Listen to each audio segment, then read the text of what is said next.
You're shooting the messenger, and I hate being shot. Well, then answer the question. Why can't I have me egg? I don't know. I suppose it's more about the chicken than the egg. What? Well, if only lady chickens lay eggs, then what do you suppose happens to all the boy chickens? Well, I suppose they all just go off into a field together, or a nice barn, until they get old. Do you think that's what happens? No. Hang on. What the heck is aquafaba? I'm gonna have to go to the shop. All those little chicks. Makes you think, doesn't it? Really does.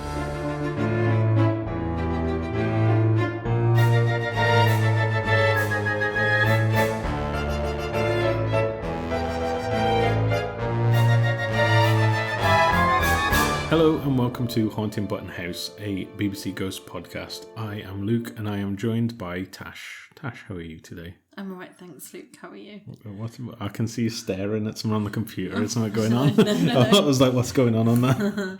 How are you? Good. I'm alright, thanks, Luke. How are you? Distracted by that. How have you been? What have you been up to? Not a lot. No, same. It's incredibly dull. This week's been just a normal bug standard. Everybody has them. Yeah. It's just a week where you don't do anything other than just your job, which is not this, unfortunately. If only. Yeah. So not a lot's been going on. So I don't know if has anything been going on in our listeners' lives? Oh, I forgot about feedback. I put my phone away and then... Okay, so we've got some feedback from... Obviously, the last episode. We're filming. We're recording this episode quite early in the week. So today is Tuesday. So if anyone puts any feedback later on this week for last week's episode, we'll cover it in the next episode. But we have had a few bits of feedback. So Mary Ann says, Barkley, now I think this might be maybe American word. So I'm going to say mook or muck, M-O-O-K. M-O-O-K, yeah. Mook? Yeah. Yeah? Yeah. That's not a word we... No, not really. British, we don't use it. Yeah. So I can imagine what it means, though. Yeah. Bit means of an arse, I idiot, think. basically, yeah. So stealing Mike and Alison's guests. Well played in the end, though. I always liked it when he gets his comeuppance. I do think we've seen the pictorial ghost board before. Yeah. Yeah. I think so, yeah. If I were Mike, I'd have had that as a reference. And our introduction to Maddox is so well done. The ruse of Robin insisting he's been sucked off when really he's just had enough of the Button House gang. I googled mook just to get the definition, and it is a stupid or incompetent person, and it is a US term. There you go. We're learning so much. Really. I can hear it in like a Brooklyn or like that kind of accent. You know what I mean? Yeah. You probably with a swear word in front of it. I won't actually say it. I'll definitely not do the accent. Can you imagine how overwhelming they would be if you've been bumbling around in a field alone, more or less, out for a century? Series 4 is really well done. I'd give this episode an 8.5. So, yeah, it would be pretty hard-hitting to sort of only be speaking to Robin maybe daily. I don't know how often they every week. Every week. They sort of hinted Tuesday. at, yeah. To then have like the whole gang kind of there, sort of bombarding you. Yes. I feel like everyone can relate to this when if you've ever like gone back to your families or something like that, and there's a group of you, like a lot of your family, and they're all talking to you at once, and it's just like I'm trying to have 3 conversations at once. Mm-hmm. You've been to my house where it's just stuff's going on past you all the time. My little brain.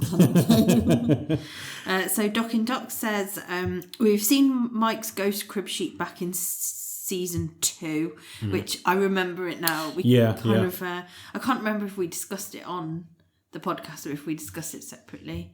But yeah, we kind of we remembered that after.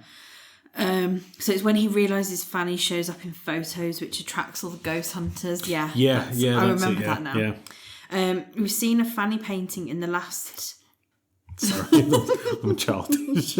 In the last Christmas episode, Alison damages it, tries to fix it, and then ends up having to do one of Thomas, which causes the Plaguers to become enamoured with him. Yeah.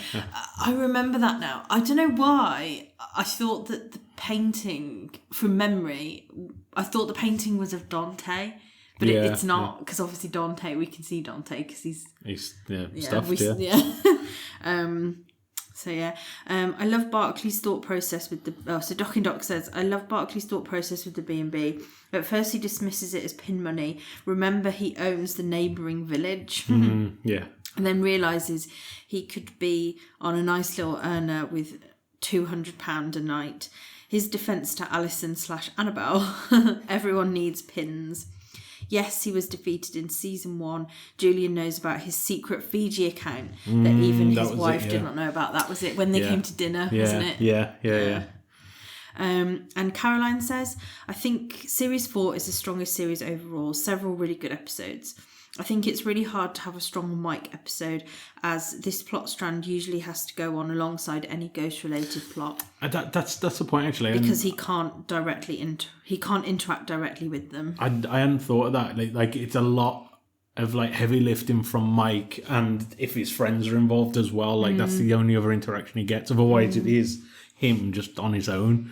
So it is difficult for them to do that. So makes sense. The exceptions being the Grey Lady, because his fake ghost stuff is taking place alongside the real ghost stuff, and Bump in the Night, which has Mike and the ghost trying to communicate about the burglars. Mike's side plots are often very funny in their own right, though. I always forget about, I think Bump in the Night is, I'm sure I get a highly rated episode. I quite like that one, yeah. I think it's quite an underrated episode. It's like, you kind of forget about it and then you remember it. You're like, oh yeah, that's a really good episode. One thing I just remembered, that's the end of the feedback for this week. But one thing that I have done based on everyone's suggestions or sort of discussions around it is watching some of the bloopers. Okay. So I did that when I was watching the episode, after I'd watched the episode, I thought I'd have a look. And yeah, they are pretty funny, but there's just so many. There is so many. So I just looked through like each series ones of like the ones that the BBC did. But yeah, there is loads. And like obviously stuff on YouTube, like when they have done the book talks and stuff, which I know obviously one of them is coming up later in the year. I don't think we're going to go. Maybe we might watch it like, because you can live stream. Oh, okay, yeah. So maybe, I don't know if you can live stream like across the world. It depends usually. I can't, it's depends whether they're geo-blocking it, like, and you can well, that's too complicated, Lou. Potentially use a VPN. That's too complicated.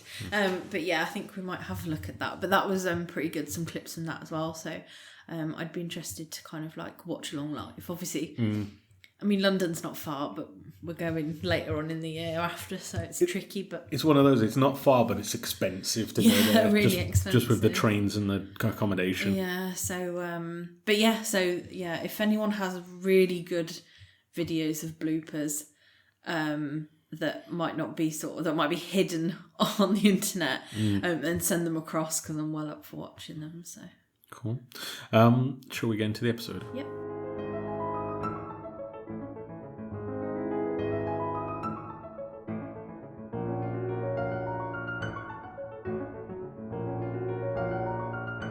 So this week we are looking at episode 6 of series 4. Titled Not Again, directed by Simon Hind again, written by Martha Howe Douglas and Lawrence Rickard, and the original air date was the 28th of October 2022. Was my 30th the next day, 2022? I'm trying to work out my age. It would have been, yeah. Yeah. Well, I mean, I don't know. I aged myself there. Yeah. No. Anyway, it would have been the week after mine. So we've just done the math. Was not 30 then. I was 31. I was 30 then. Our birthdays are very close to each other. We're only a week apart, but no. 51 weeks apart. 51 weeks. Yeah. I'll be honest, since my 30th, I genuinely forget how old I am now. Like, I can't, like, people ask me and I have to, like, count backwards. I'm like, I can't remember. Yeah. I just think you stop, you're like, who cares? Until I get to 40 anyway, and it's, oh, another one. Anyway, less about ages, more about ghosts. So we start and we see the ghosts all standing in front of a building that's on fire. And Pat says, oh, well, that's the end of that then. And this is heavily implied that this is Button House that's on fire. Yeah, I was like, I don't remember a fire. And then I remembered. Yeah. They obviously don't show you what's on fire, and we don't see Alison and Mike. We just see the ghosts. Fanny says, question is, what do we... what happens? But question is, what now? I think she says, what happens now? What happens now, yeah. I tried to shorthand that and then forgot what the actual or what do we quote do was. now or something Yeah. like that. Very quick start to the episode this week, because we then go into the intro. And then we see that 8 hours earlier, we see Alison looking at some chairs online. And they get an alert and realise that they're actually a 5-star rated B&B now. Well, to be precise, it's 4.14 rating, which pushes them into the 5-star bracket, and it means they're mega hosts now. Or mega bed and breakfast. Bed and breakfast. Yeah, they say they're a 4.1 star bed and breakfasters. Alison suggests that they celebrate by buying some new chairs, which Mike has a very different idea. He says, as she's suggesting that for them to get wasted. I thought, always one in the relationship who's sensible, and there's always one who wants to party, which is very much the yin and yang of all couples dynamics, I think. Well, I would want to buy chairs. Yeah, So that's, that solves half of the conundrum there. Mike does like the chairs after seeing them, though, but he's more interested in the fact that they're going at auction, and he just wants to go to an auction. He starts doing his auctioneering mime of what he's going to do, just doing the nod. Alison tells him to not let go for any, not buy the chairs for any more than 100 for all 4. I think I forgot what happens in this episode, and I just knew straight away. I was like, he's either not going to stick to the budget, or I anticipate him not Buying coming home with something the else. chairs and Yeah, buying yeah. something else. I completely forgot what comes. Do you know what? I've not been to an auction. I imagine it is pretty thrilling to do an auction. But, I've done it eBay. And the trouble is with eBay is you end up losing your mind, because you're like, I'm not letting this person I feel win. that I would be the same. Yeah, I think the occasion would run away with me. And before you know it, you spend $3,000. Yeah. Of money that I do not have. I like Alison says, is this our marriage now? As Mike just does his auctioneer nod again. Outside we see a bit of a ill omen as the wind changes. We see like the rooster wind. What do they call them? The wind direction things? Yeah. There's got to be a proper name. You can't call it a wind direction thing. I think that's pretty... A windsock. With- is all I can think of. But we see that change direction, which is classically a bad sign. Yeah, what film? Mary Poppins. The wind changes. Wind changing, yeah. Crazy things happen. Pretty sure Babe as well. Yeah. The wind changing, I think... When that thing spins round, you know that things are happening. Sorry, but thinking of Babe 2. Babe 2 is a monstrosity of a film. I don't know if I've mentioned it on here. Next up, we're going to review the Babe trilogy. You think I'm saying it's a monstrosity too? It's bad. It's not bad. It's horrifying. For a kid's film, you're like, there's a dog just being hanged in it. I was like, what is happening in this film? I wonder if our international listeners have watched Babe. Babe, honestly, watch Babe 2. Don't watch it with your kids. It's not a kid's film. Anyway, less about Babe 2, more about ghosts again. Elsewhere, we see Robin is walking around the house alone, and he sees a new Chinese checker set. I think that's what it is, isn't it? With the marbles, Chinese checkers. I'm not sure. And he's really interested in a new game to play. But he starts to smell fire or he starts to smell something burning because we hear a crackling in the background. And he says, "Not again," and runs away. Is this... Did they ever go back to exactly what this is? No, see, I kind of interpreted that as something else. Okay, what did you think I it was? interpreted that he could smell the bear. Oh, okay. Yeah, possibly. Because it And was he was- crackling. I thought it was a 'cause fire, but... obviously, as we get into it, like through the episode, there are sort of fire things nearly kind of set on fire. I noted it's kind of like an episode of Casualty. Yeah, very much. But yeah, I don't know why. I interpreted that he was sniffing and could like sense that the bear was coming back. That makes more sense, to be honest, than he just smells of fire, because it's not... we What never see what... other people interpret it as, I wonder. So Well, yeah, let let us us know. We see Alison is making the beds in the guest house, and Thomas interrupts. He says, "Were I alive?" And Alison thinks he's being smutty, and he says that he just want to help make the beds. Yeah. They get some more notifications that there's some more bookings for the B&B. And Alison says, "Oh, the extra star's already helping." Thomas is a bit confused and really understand what that means. But with this extra star, they start getting extra requests. So the first one is a kennel for 4 Afghan hounds. Big dogs. Big dogs. Yeah. The others start asking about the speed of the Wi-Fi. Valid question. Yeah. To be fair, speed, not so much. If it's reliable and works, that's all that would matter to me. Like, yeah. But anyway, hypoallergenic pillows is another request.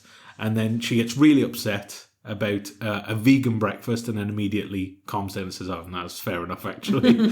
And she explains at this point what veganism is to Thomas, who's not heard of it. He thinks Vega is a country or something like that. And she explains that it's no eggs, cheese, or Well, no, just eggs, dairy, or meat. meat, yeah. And he says those poor souls. Mike comes back and explains his bidding woes about shaking your head also counts as a bid. But luckily somebody outbid him.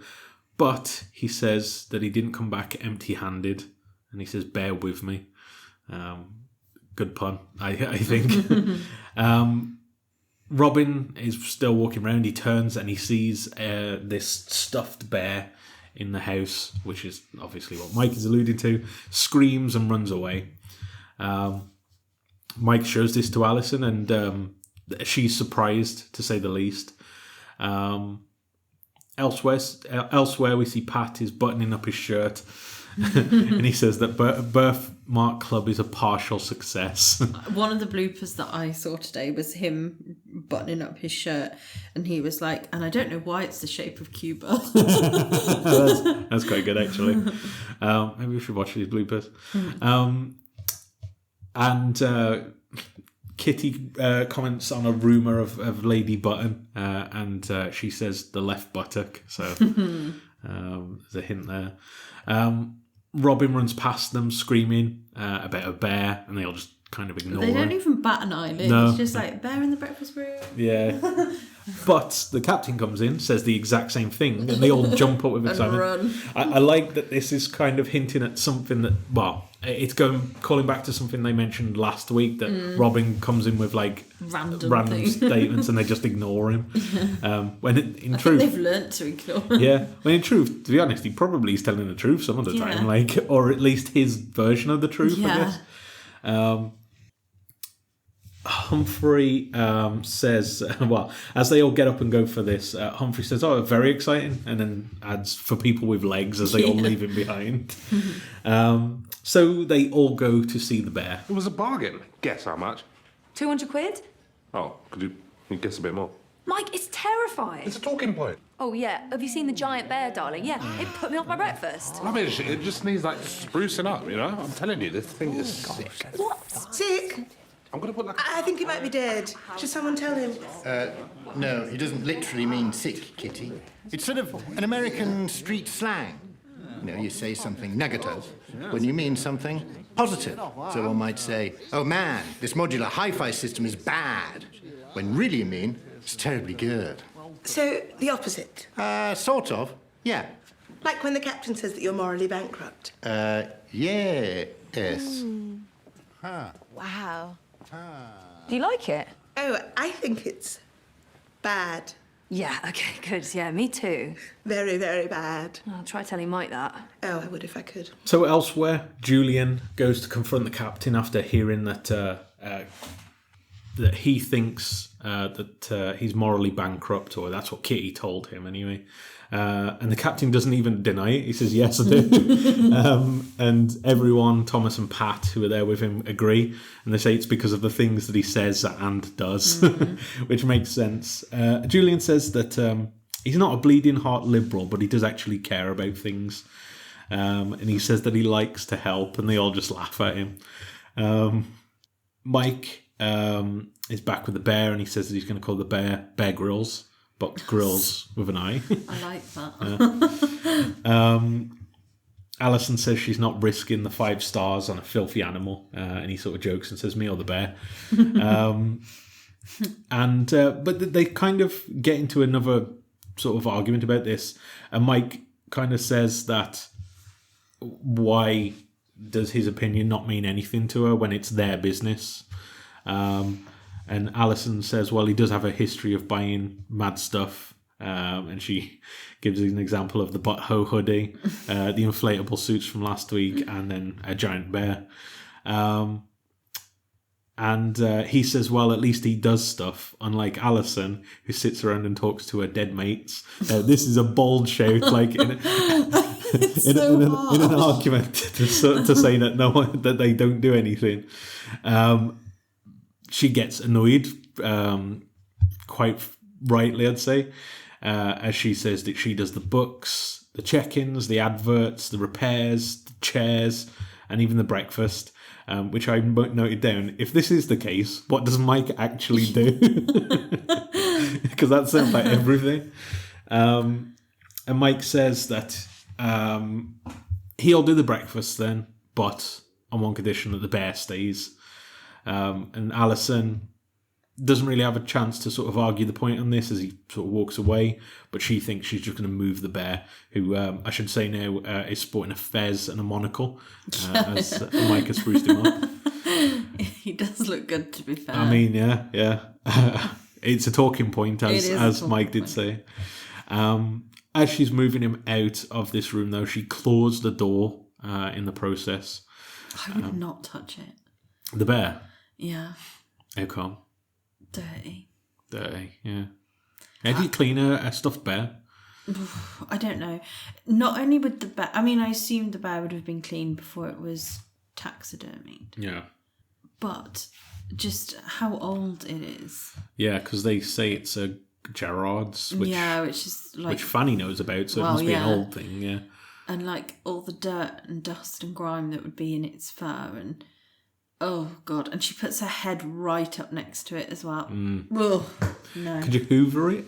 Or I don't think I would need to antibacterial wash the bear, which probably wouldn't do the bear any good, but yeah. I'd be fine if it was in the room and just away from me, but to touch it. And it's not the fact that it's a bear, it's just that how old it is. Yeah. Like fur that's quite old, yeah. It's the same if it was like a sofa. That was that old. I'd be like, well, I need to clean that before I properly, sit on it. Any taxidermists out there, let us know, how do you clean a taxidermied bear? Or any animal. Or any animal, really. I suppose, but yeah. I was trying to think, I was like, do we own any taxidermy? But we don't.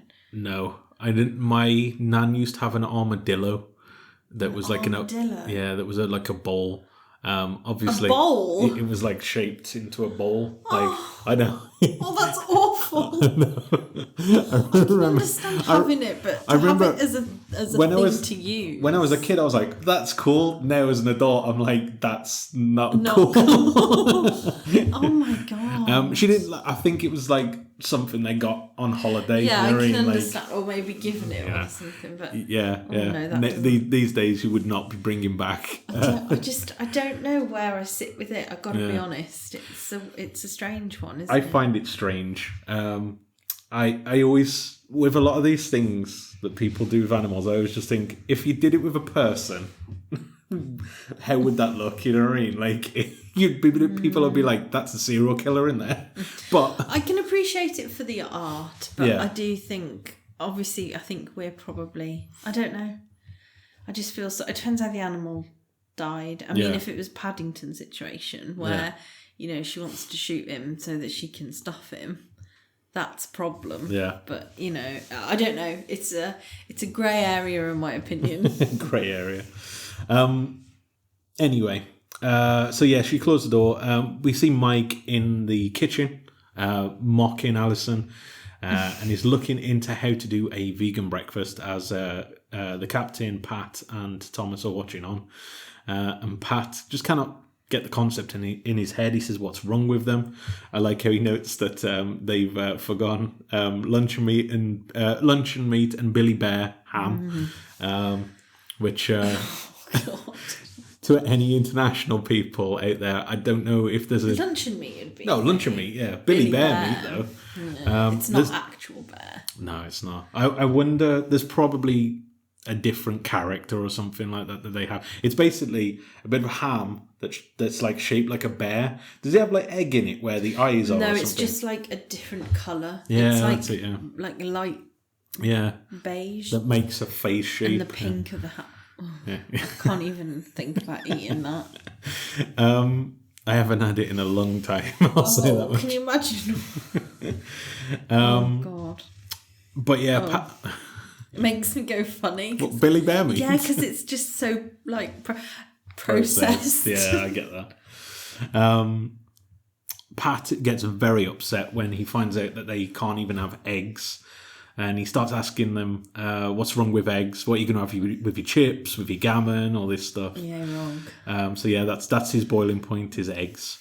The captain stays as they sort of, as Pat and Thomas are argued away. And as Mike goes to go into the pantry, the captain is spooked by Robin, who's hiding in there. And Robin asks if the bear has gone. And the captain kind of doesn't understand why he's scared, because he says it's stuffed. It's not a real bear. Well, I mean, it is a real bear, but It's not an alive. it's not a live bear. And Robin says that it reminds him of a very bad day, and we get a flashback. And we're in the woods with Robin, and I put his two friends, but I mean, they do not seem friendly to him at all. No. They find some bear tracks, and Robin kind of mimes that it's a bear. And all of the flashback scenes are told through grunts, I guess. There's no actual dialogue. I don't think Robin would have been speaking at that point, because his name isn't even Robin. Is it? No. I imagine That the language was grunts, I guess. there's probably some. I mean, this is going really deep into history. There's probably some kind of language that they had. I doubt it was like a written language, you know what I mean? It was probably just, kind of like more just sounds and stuff like that that would communicate stuff. There's probably people out there who study. There is definitely people out there who study these things, but it's some kind of language that's very, very old, I guess. But anyway, so it's told through grunts, and we see them following these bear tracks, and we start to hear this growling from behind a bush. So his friends push him through this bush to sort of confront what's on the other side. And there's nothing seemingly on the other side of this bush. But on the other side, his friends are attacked by this bear. They get like a hot breath on the back of their neck. And the one is sort of battered by this paw. We don't actually see the bear. We don't. We see from It does question whether it was a bear in the first place. It's true. Yeah. Aren't they like much bigger bears back then? I don't know. Like they were like mega bears basically. Mega like, bears. They're like huge like bears basically. So they probably couldn't don't know, unless you get into like Walking with Beast territory and CGI it. But anyway, this bear bats the one guy, and then the other runs through the bush, and both Robin and him flee. We come back and we see Alison continuing to move the bear, and Fanny lays eyes on it for the first time. Oh, I know. oh, I have never seen such a tasteless, mangy-looking... Oh, it's a Gerard. What? Gerard and Sons, the undisputed masters of taxidermy. They're the chaps that did Dante for me. Oh. Oh, yes, yes. Now, look at the detail, Alison. Do you see how they've gathered the hide into the pinch of the anus? Oh, okay. Okay, I'm going to just go and think about that sentence forever. Tremendous. The captain calms Robin down, and Robin realises he's got to go and confront his fear. But as he goes to sort of see the bear and realise it's just stuffed, it's not alive, you don't need to worry about it, he realises the bear has gone. And freaks out again. Julian is coming down the stairs and asks Fanny if there's anything he can do to help, as Fanny is looking at this this bear, and she says the eye is all sort of off at an angle, and Julian says that he can help. As he's saying this, he's looking around to see who can see him helping as well. And we come back to Robin. We see that he sees the claw mark on the door and starts to get scared as he sort of wanders through the house. Julian goes inside the bear as he can see where the eyes are screwed in or whatever it is. When I was watching this, I was like, how is he getting back there? I must have looked away as he went in. I was like, how's he getting in there to get to the back of the eye? And then I've only literally just realised that he's a ghost, so he can get in there. Floats in. Yeah. So he goes inside the bear, and as he's doing this, he's trying to move the eye, and obviously when he moves stuff, he grunts a lot. And inside the bear, it echoes and sounds a bit like a roar, which Robin hears, and then he sees the bear, and then he moves the eye finally, which Robin freaks out and flees again. And Julian says, as he's finished this, he says that he's happy to help, and he realises that the captain who was watching him is now gone, so no one's around to see him help and witness his good deeds. The bear's monocle falls at this point. I think it's slightly before this, but it falls, and we see that the sun shines through, and it starts to singe a painting of Humphrey. So this is the first indication of, is this what sets Buttonhouse on fire? And again, we get multiple ones of these, and it very much is like an episode of Casualty where it's like, is this what does it? Is this what does it? Is this? And then no, it's some random thing at the end. You go, I was never expecting that. Elsewhere, we see Alison is upcycling some of the chairs because they realise that they don't have the money for new chairs now, so they need to just make do with the ones that they've got. She said that it's upcycling, which Kitty says sounds exhausting. And Kitty tells Alison that these chairs that she's found are, in no words, she says that they're rubbish, basically, but because of what Julian has said about this slang of saying things a negative when they mean a positive, she just says that they're absolutely. She says that they're amazing. Basically, I can't remember the exact word she uses. I didn't write down what she says. Yeah, exactly. But she uses positive words to describe them, and Alison doesn't get the memo. Obviously, she's not around for when Julian said this, so she just takes it at face value and takes these chairs away and thinks we can fix them up. To which Kitty's confused that she's not on board with what she's saying. Thomas and Pat continue to argue as they're walking into the kitchen. Like Thomas at this point says, don't shoot the messenger. He says, you're shooting the messenger and I hate being shot. Which, I mean, you would be. If you've been shot dead once, then yeah. And Thomas starts asking Pat about, what he thinks happens with just having eggs. And he says, what happens to all of the boy chickens? And this is talking about like veganism and the effect of it. And this is where Pat starts to think of like the effects of having chickens, and then obviously eating meat and stuff like that. But he says what happens to the boy chickens, like if no one eats eggs, I think. Yeah. But I was like, well, at some point the lady chickens are gonna get old and no longer be able to lay eggs, so they need the boy chickens to come and make new lady chickens.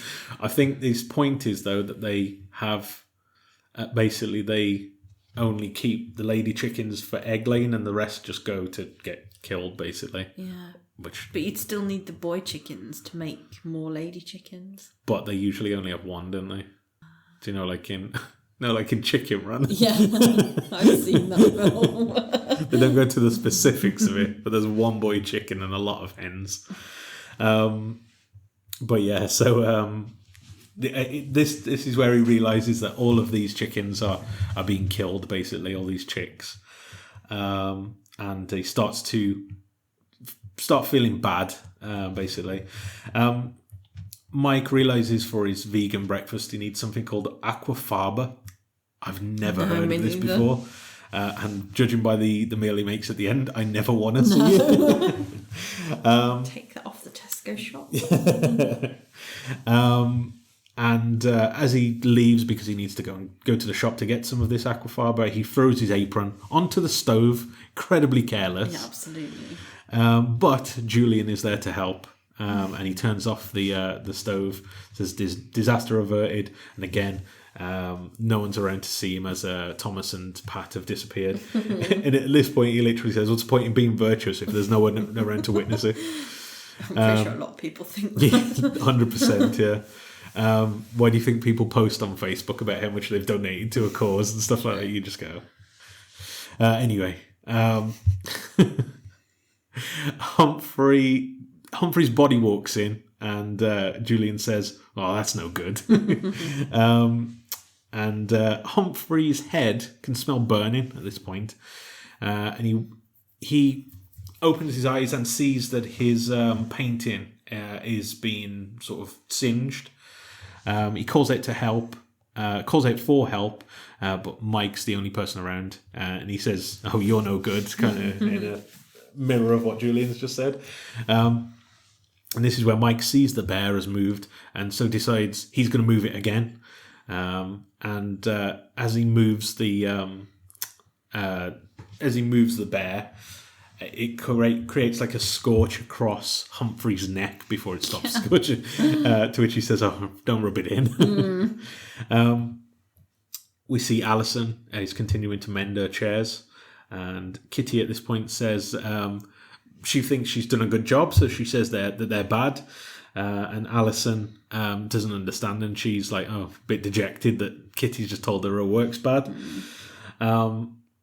We see Mike has moved the bear to the entrance of the house, and it's a bit wobbly, so he tries to find something to sort of steady it up.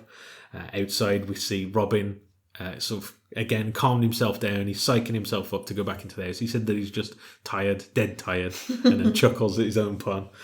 And then as he goes inside, the bear in the entrance falls forward because it's wonky and immediately scares him again, and he just runs into the house. So there's a lot of Robin just fleeing in this episode.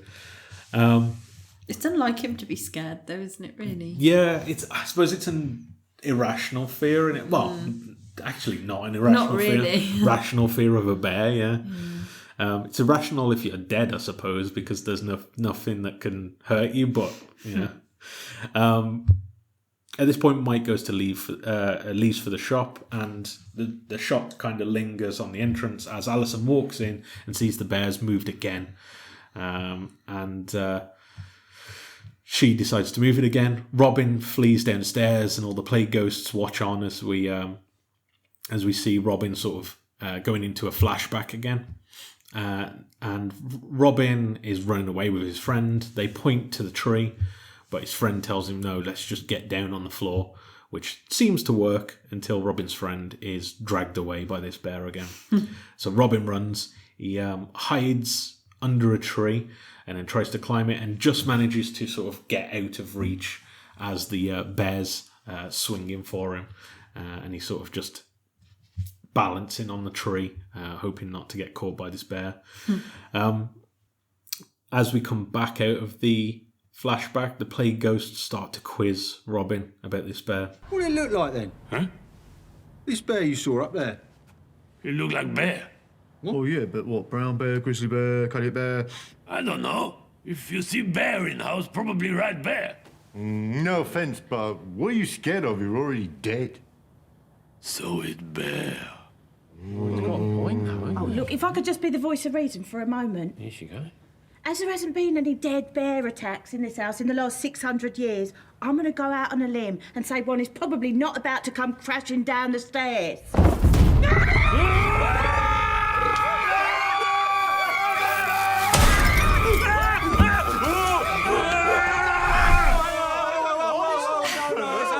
It's not a bear.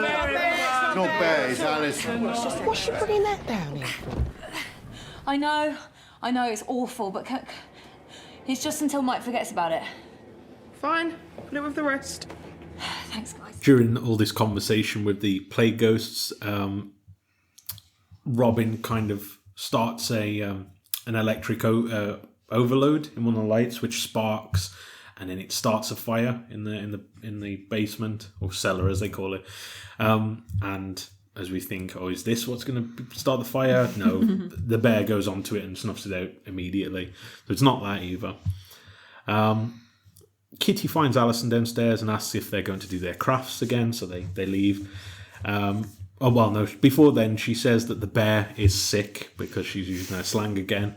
And it's Mick in it, the guy. He says, "Oh, let's hope it's not contagious," as they all turn around and stare at him. Well, he was the one that brought it the in, yeah. plague in, wasn't he? And he says that it was still too soon, which is, I mean, it's probably been about, what did they say, 800, 700 years or something like that now? You'd think they'd get over it by now, maybe. Well, I'll come back to you, and you've been dead for 800 years and see if you've got over it. I've wiped out the village.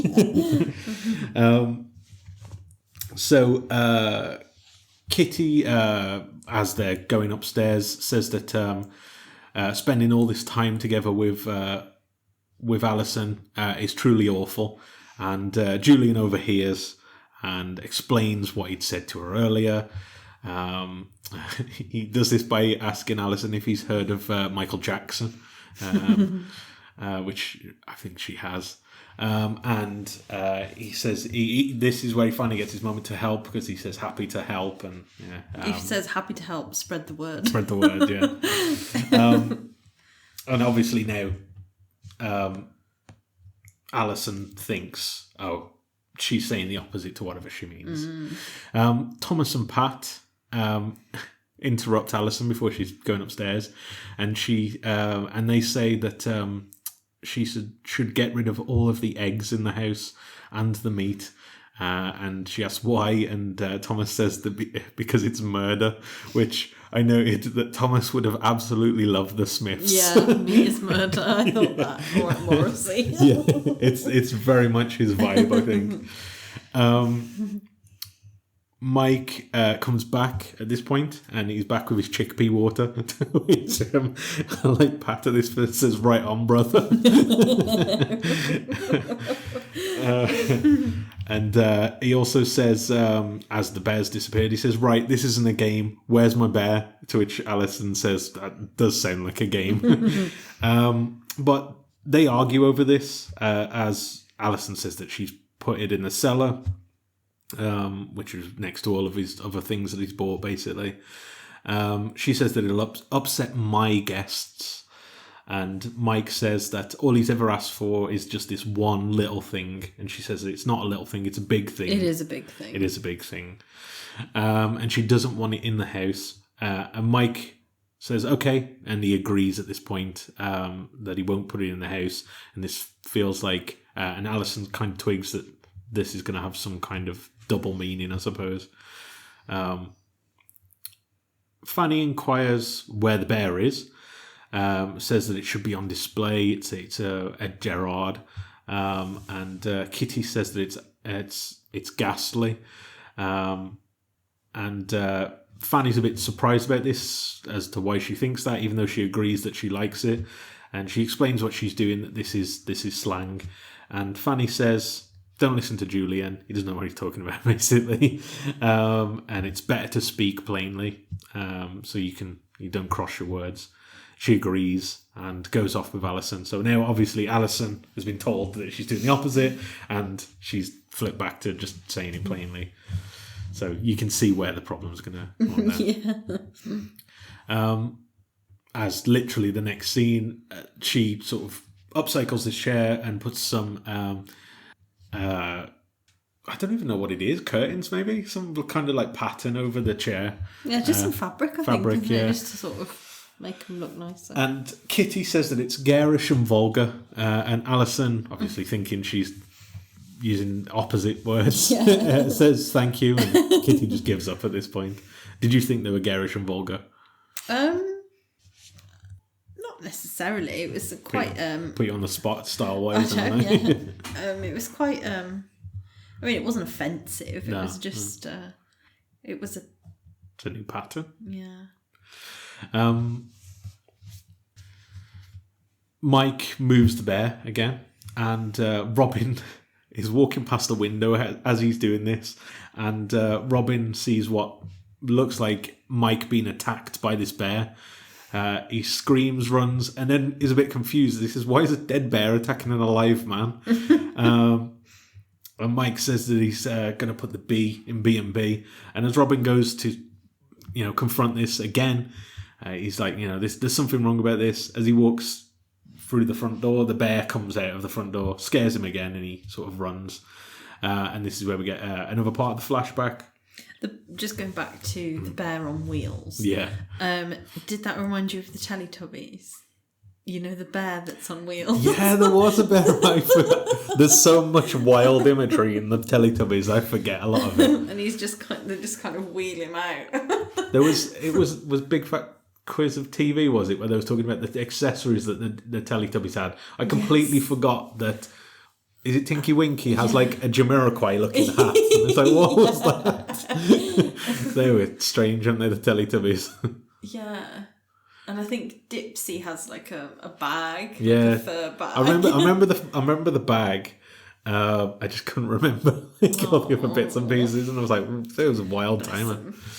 Fashion icons. They were back in the 90s, yeah. But For yes, anyone that doesn't know what the Teletubbies are, I recommend you YouTube it. Surely everybody. It feels like a cultural phenomenon. Maybe because there was no. There's only like a little bit of speaking. Yeah. I'm not going to say. I imagine it's one of those programs. Kids programs are always like this. There's like kids that like it, and then there's like people who like. I've heard this with kids programs all the time. There's people that go out drinking and come back because get back at 5 a.m. and kids programs are on. They just watch that and are like, what is this? Anyway, less of the Teletubbies. I feel like we've gone on many tangents. It's mainly me. Don't worry. So yeah, we see the flashback and we see that Robin is asleep up the tree at this point. He's fallen asleep, sort of hiding out from this bear. He wakes up and realises the bear's disappeared. He jumps down.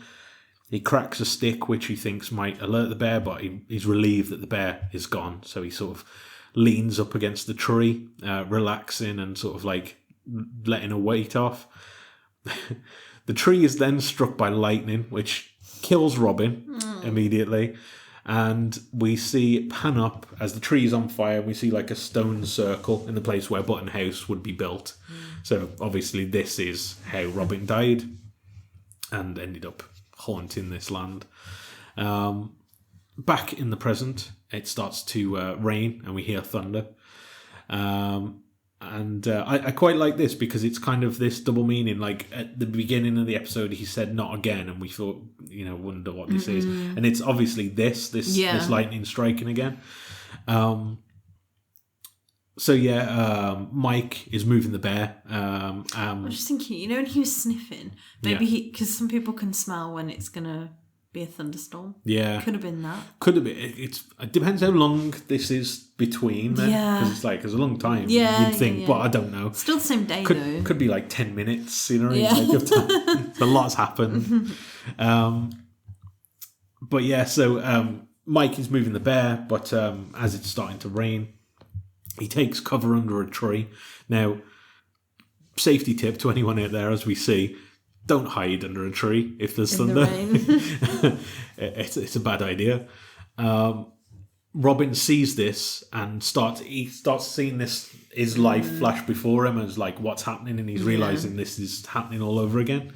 And at this point, Robin springs into action and runs towards the tree as Alison is calling out to Mike to get away from the tree. Robin runs into the middle of the field and just calls out to the lightning and just starts shouting, "Come on!" And is immediately struck by lightning instead of it striking the tree. He seems to become like semi-visible to Mike as well as it's happening, because you see it from Mike's point Outlines of view. of him. Yeah. And when it's finished, we see scorch marks in the ground where he was standing, so like in the shape of feet. And but Mike is fine. So is Robin. He's not hurt by the lightning. The bear's fine. The bear's fine for now. The bear is fine, and all the ghosts clap. He's saved the day. Mike and Alison run to each other, make up, and kiss immediately, and realise this arguing's not been worth it. Mike says, as he's realising, he realises the bear is still there, and asks what about the bear? And as he turns around, lightning hits the tree again. Lightning hits the tree, and then a branch falls off and beheads the bear, basically. To which Robin says, "Good." And then Mike is saying, I didn't think lightning struck the same place twice. Now, another tip: it's a myth. Quite often strikes the same place. Does it really? It's because it's trying to find the shortest path, and if the shortest path to the is ground, it's the same. Same with like lightning rods. Apparently, they hit them multiple times, so it's a myth. Don't believe that. But as he's saying this, it does hit somewhere else, and it hits the B&B, which immediately, which immediately sets it on fire. And this is when we cut to the scene that we saw at the beginning, and we see all of the ghosts standing watching as the fire burns, and we realise at this point it's the B&B, it's the gatehouse.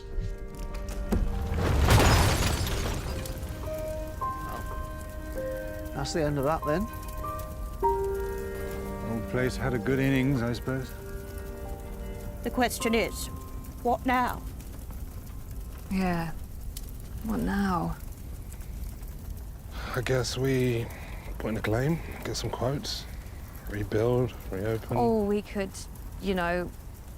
not... Not what? We worked so hard to make this 5 stars, and for what?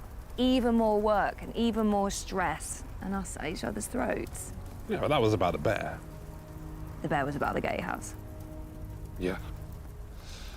This was supposed to be the easy bit. Imagine the hotel. Yeah. What would we do for money? Honestly, I have no idea.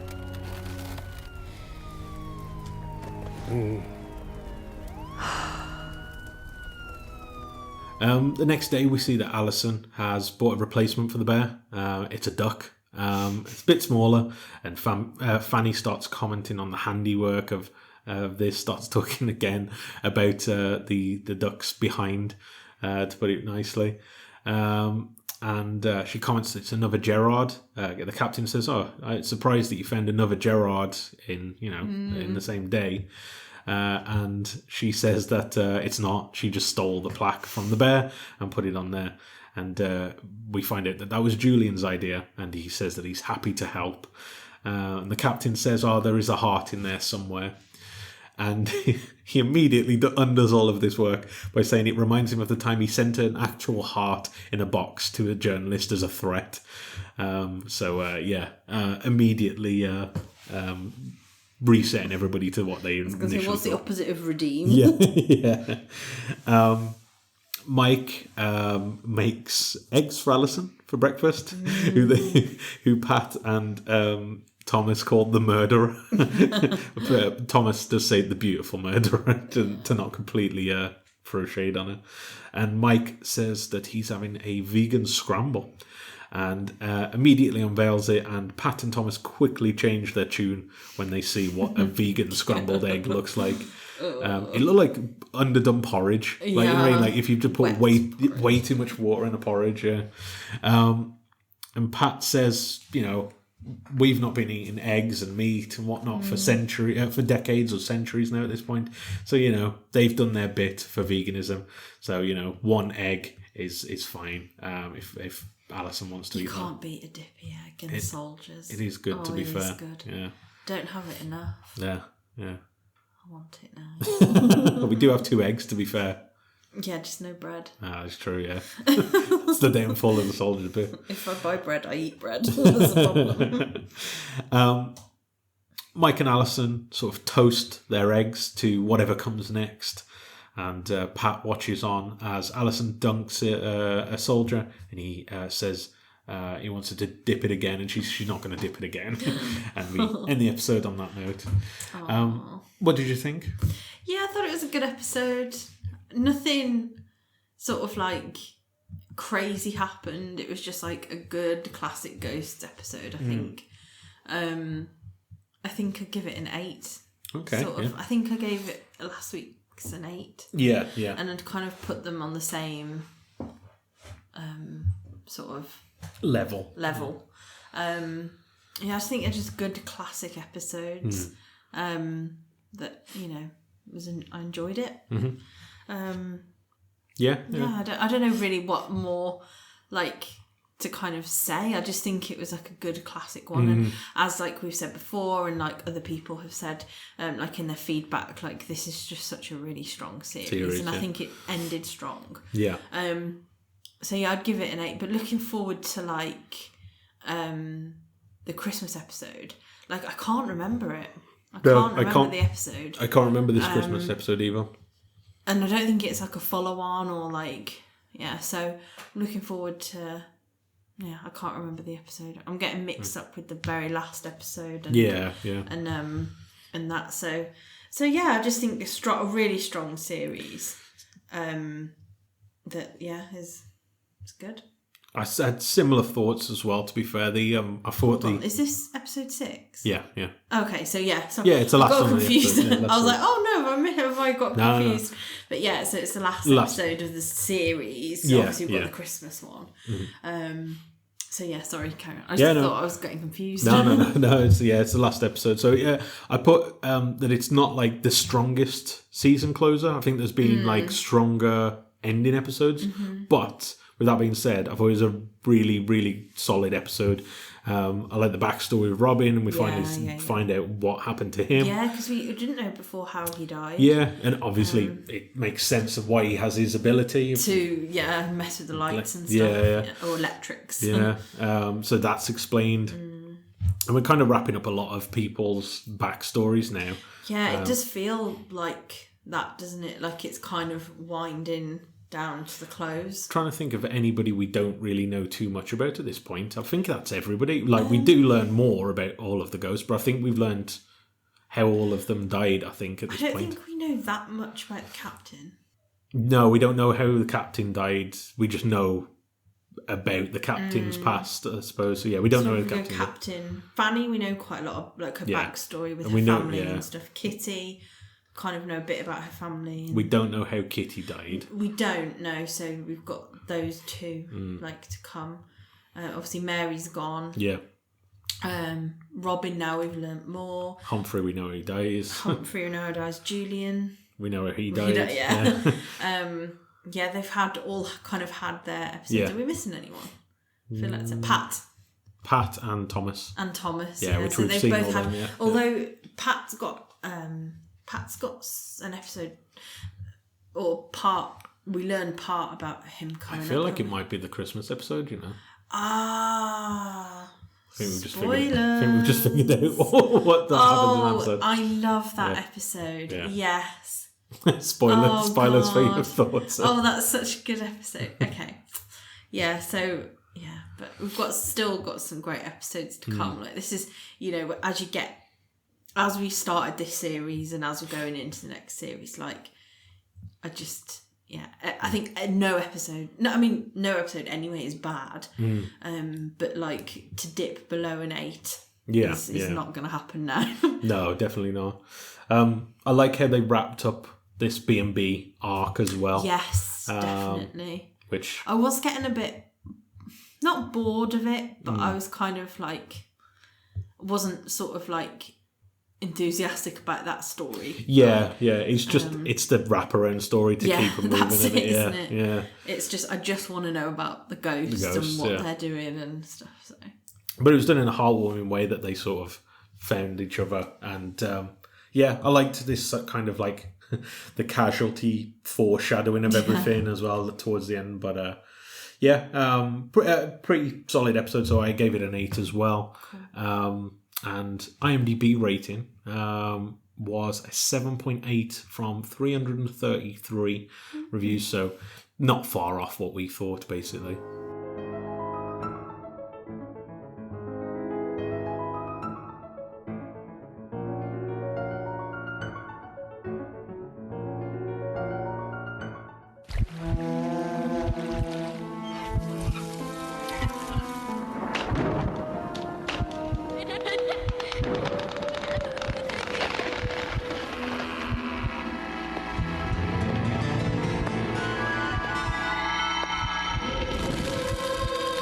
Ghost Stories with Luke and Tash. okay, so we've got quite a short story this week. Found on the internet. It's not one of those 2-word or 2-sentence horror stories. No. No, so I'll get going. When my sister Betsy and I were children, our family lived for a while in a charming old farmhouse. We loved exploring its dusty corners and climbing the apple tree in the garden, but our favourite thing was the ghost. We called her Mother because she seemed so kind and nurturing. Some mornings, Betsy and I would wake up, and on each of our nightstands we'd find a cup that hadn't been there the night before. Mother had left them there, worried that we might get thirsty during the night. She just wanted to take care of us. Among the home's original furnishings was an antique wooden chair which we kept against the back of the living room wall. Whenever we were preoccupied, watching TV or playing a game, Mother would inch that chair forward, across the room, towards us. Sometimes she'd managed to move it all the way to the centre of the room. We always felt sad putting it back against the wall, but Mother just wanted to be near us. Years later, long after we moved out, I found an old newspaper article about the farmhouse's original occupant, a widow. She'd murdered her 2 children by giving them a cup of poisoned milk before bed, and then she hung herself. The article included a photo of the farmhouse's living room, and the article described how a woman's body had been found in that room hanging from a beam, and how beneath her, knocked over, was an old wooden chair placed exactly in the centre of the room. Well, creepy, man. Creepy. Sounds like that film, Mama. There's like a ghost thing that only the kids can see, and then everyone can see it, and it's all. But anyway, yeah. Short and sweet. Short and sweet. Creepy ghost. Thanks for listening. We love to hear what you think, and if you'd like to keep up to date with when new episodes of the podcast are released, you can follow us on our Instagram and our Facebook profile. Just search Haunting Button House. You can also get in touch via email at hauntingbuttonhouse@outlook.com.